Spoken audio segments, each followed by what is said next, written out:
Hey, hey, YouTube.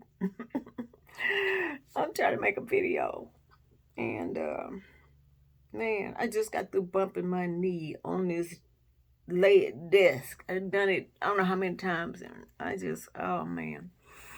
Oh, but anyway, God, it's been a crazy day. But take a deep breath. I For those of you who know how steroids can do you, I'm on a steroid pack, for this MS thing, and get these bouts of energy and then you come back down and you got this emotional roller coaster. But I'm okay. I ain't gonna say much, but it's still something somebody need to hear this, and it was a burden on me this morning, and I broke down in tears, and I said, "This has got to be the steroids it's doing. You get the highs and the lows." And I told my son, I said, "I think that's what it is, but rather than be angry about something, I'd rather cry." And so that's what I did. But I went back to the time in my early 20s when I got married when I was 19. And 2 years later, I found out that my ex was just doing some terrible things.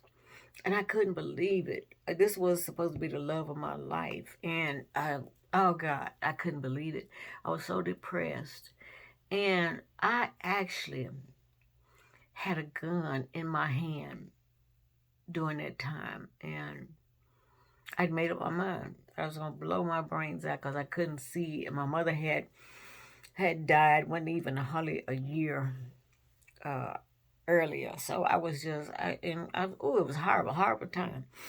But I had the gun in my hand, and I was 22, and I had taken my baby over to my daddy's house for him to keep him. And I wasn't gonna make no suicide note or anything. I couldn't live, and I was so disgusted. This man did this to me with a church member. I couldn't see my life going on. But as I was getting ready to do this, the telephone rang. It was like 6 o'clock in the evening, and it was my mother's sister.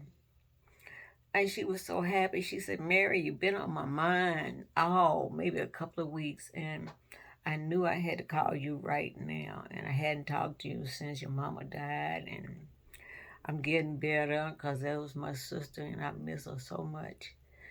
And she said, she was telling me how she hates she couldn't make it to the wedding and stuff like that.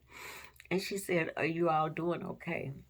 And I managed to get out the words that the man has been cheating on me and blah blah blah.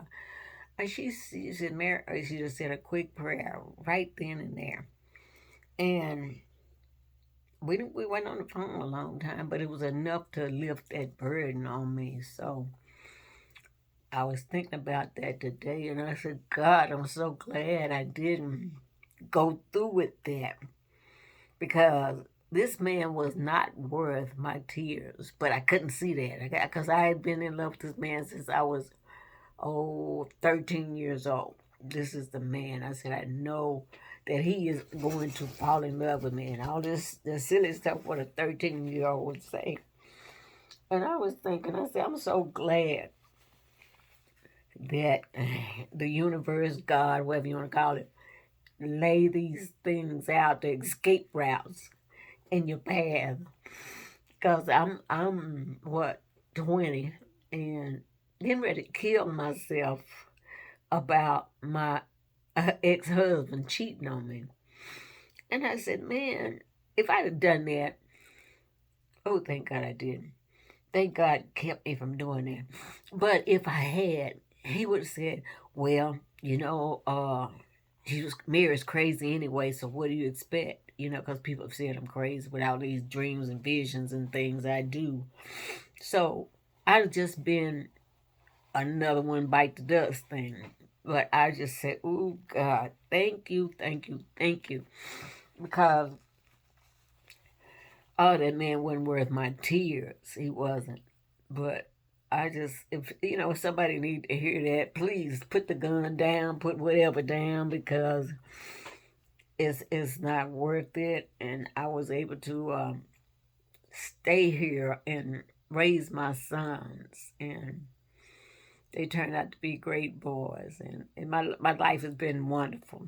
And I learned and I learned and I learned how to adjust with different situations. And sometimes my plate got too full and I ate too much and I had to regurgitate. And I learned how to sit at the table and push away things that didn't agree with me. And man, I tell you, but keep holding on, but don't do anything foolish. My God. I just had to drop this off. I'm going to put an ice pack on my knee because this is the second time this week I've done that. And this desk ain't going nowhere. I got to watch my knee. But ain't too much going on. I'm working on another book, and I it's probably gonna be I'm gonna say I feel like it's my last book that I'm gonna write, but it should be ready by March. And those of you who are interested, is I'm having fun writing this book, and it's kind of like the title is The Last Leg of the Race. And the title probably is going to change, but it's a summary of all the miracles and things that have happened in my life. And I can't tell everything, but it's been some wonderful things that have happened. And unbelievable, too. So I feel good about it. I'm having so much fun. My friend and we living together, and we just laughing and laughing. And 6 o'clock in the morning, we laughing. And, I have this brain disease is called PBA for people who have had MS and brain damage, strokes, and all that. You can have these. It's called it's an effect where you just cry and can't help it, or you laugh and you can't help it. So I know that's what's going on with me, because when I look back about what we were laughing over, we laughing at 6 o'clock in the morning, but at 10 o'clock, I said, well, that wasn't that funny. So I know there's this brain defect going on, but I'm gonna try to write about it, but it's just I'm in a happy time right now, and I'm gonna go get me an ice pack because this ain't funny. Bye. Man.